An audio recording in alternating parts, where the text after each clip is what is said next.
नमस्कार, स्वागत है आपका जनसत्ता में। मैं कृष्णा शुक्ला लेकर आई हूं आपके लिए देश दुनिया की ताज़ा खबरें।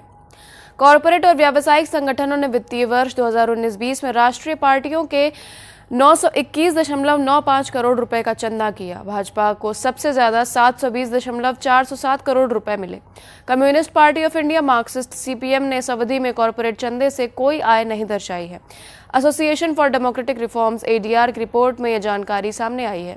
इसमें कहा गया है कि वित्त वर्ष 2017-18 और 18-19 के बीच कॉरपोरेट से राष्ट्रीय पार्टियों को दिए जाने वाले चंदे में 109% की वृद्धि हुई है।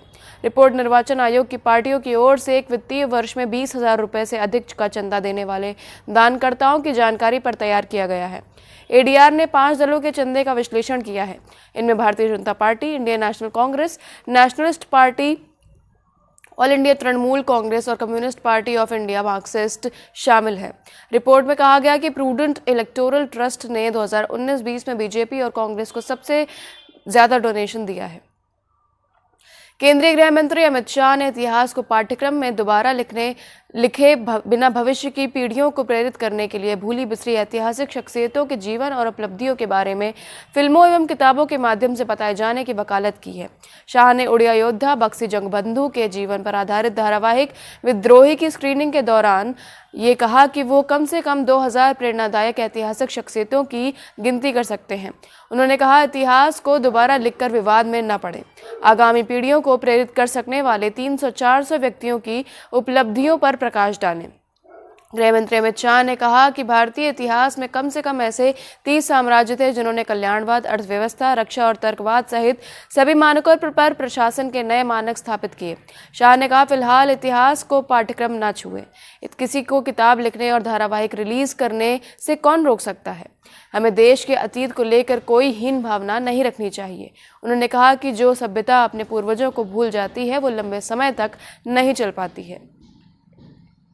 पाकिस्तान में इमरान खान की सरकार के खिलाफ अविश्वास प्रस्ताव खारिज होने के बाद वहां के संविधान के अनुच्छेद 5 की बेहद चर्चा है। पाकिस्तान की नेशनल असेंबली के डिप्टी स्पीकर ने अनुच्छेद 5 के तहत ही अविश्वास प्रस्ताव को खारिज किया है।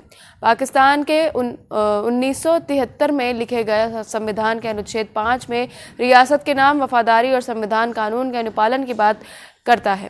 अनुच्छेद 5 का पहला प्रावधान कहता है, पाकिस्तान के हर व्यक्ति का यह बुनियादी फर्ज है कि वो अपनी रियासत के प्रति वफादार रहेगा। दूसरा प्रावधान कहता है, संविधान और कानून का अनुपालन करना हर व्यक्ति की जिम्मेदारी है, चाहे वो पाकिस्तान में स्थायी तौर पर रह रहा हो या कुछ समय के लिए शरण लेकर आया हो।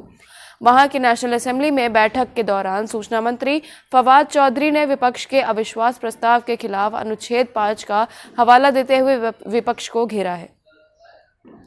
रक्षा मंत्री राजनाथ सिंह और विदेश मंत्री एस जयशंकर अपने जापानी समकक्षों के साथ 2+2 वार्ता के अगले संस्करण के लिए अप्रैल के मध्य में टोक्यो की यात्रा करने वाले हैं। इस वार्ता में यूक्रेन संकट के हिंद प्रशांत क्षेत्र के संभावित प्रभावों सहित कई प्रमुख मुद्दे शामिल होंगे।